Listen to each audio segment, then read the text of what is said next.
อันนี้เครื่องทำน้ำอุ่นแบบพกพา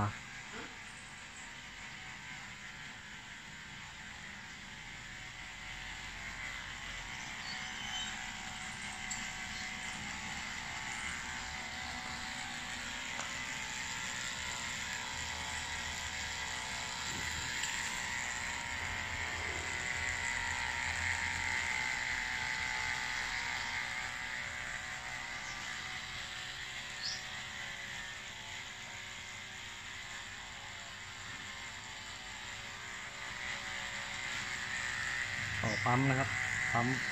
ต่อปั๊มแล้วมาเข้าขนลวดทองแดงปั๊มก็ใช้ไฟ DC จากหม้อแบต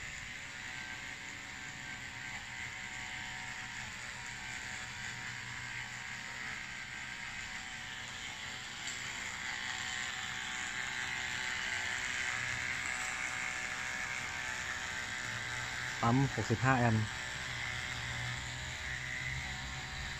พูดผิดปั๊ม65วัตต์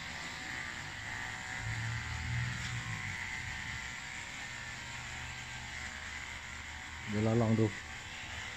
ว่าจะใช้ได้ไหม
ใช้ได้นะครับน้ำอุ่นขึ้นเรื่อยๆ